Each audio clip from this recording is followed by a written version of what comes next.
এগুলো যে যত হিসাবে করুক, আমার কাছে একটাই হিসাব, এই সিনেমা হলের মালিকগুলো আমাদের বাংলা ছবি চলুক এরা চায় না। এরা চায় যে কোনো ভাবে আমাদের ছবিগুলোকে কন্ডেম করুক, 500 টাকা টিকিট করে যখন দেখবে দর্শকরা 500 টাকা দিয়ে ছবি দেখবে না। 500 টাকার সঙ্গে কিন্তু আরো 200 টাকা অ্যাড হয় ছবি দেখতে গেলে, খরচ আসা যাওয়া।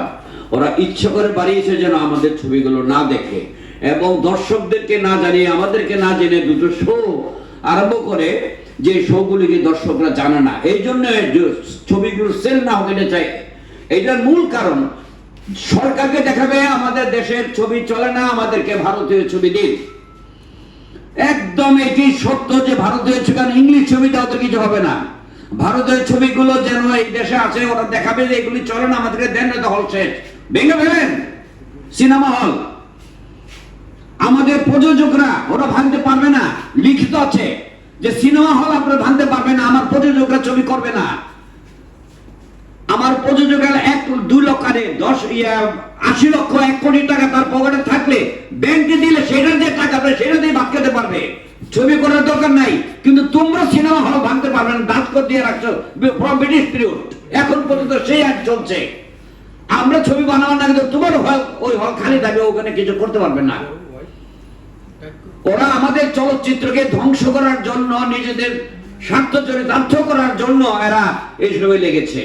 এখন আমাদের উচিত, আমরা এখানে যারা আছি, খরশুল সাহেব আমাদের 18 সংগঠনের প্রধান কর্তা, আমাদেরকে উনি নিয়ে মন্ত্রী মহোদয়ের কাছে আমরা যাব এবং শুধু মন্ত্রী মহোদয়ই না, মন্ত্রী মহোদয়কে বলে আমরা যদি প্রধানমন্ত্রীর কাছে না যাই কিছু হবে না। আমরা এমন বহু গিয়েছি, হয়তো আমার এই কথা বলে মন্ত্রী মহোদয়ের কানে গেলে রাগ করবে, রাগ করার কিছু নাই। আমরা সবাই বঙ্গবন্ধু তৈরি করে গিয়েছিল এই ইন্ডাস্ট্রি, আমরা বঙ্গবন্ধুর কন্যার কাছে যাব উইথ মিনিস্টার, আমরা যাব এবং আমি মনে করি, বিশ্বাস করি আমাদের চলচ্চিত্র আবার ফিরে আসবে। আমরা এখনো বলি না করে চলচ্চিত্র শেষ, নো, শেষ হয় নাই। মানুষ এখনো ছবি দেখে, 500 টাকা দরকার নাই টিকেটে। আমার খসরু সাহেবের কাছে রিকোয়েস্ট যে আপনি আমাদের সবাইকে নিয়ে মন্ত্রী মহোদয়ের কাছে গিয়ে প্রধানমন্ত্রীর কাছে যাবার ব্যবস্থা করুন, নয়তো আমাদের কিচ্ছু হবে না।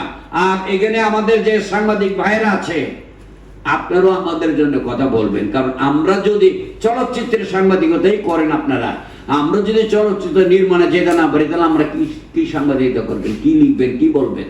আপনাদের বলার কিছুই নাই। আমরা যদি থাকি তাহলে আপনারা আছেন, আর আপনারা থাকলে আমরা আছি। আমরা কিন্তু কাজ করব, আপনারা আমাদের পক্ষে বলবেন, অন্য কোথাও যাবেন না।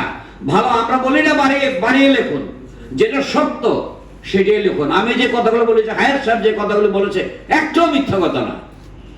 প্লিজ আপনারা ভালোভাবে সবকিছু আপনারা লিখুন। আপনারা কিন্তু বিরাট জাতির মেরুদণ্ড বলা হয় আপনাদেরকে, ওই ব্যাকবোনটা ভেঙে দিয়েন না আপনাদের। আমার আর কিছু বলার নেই, ধন্যবাদ।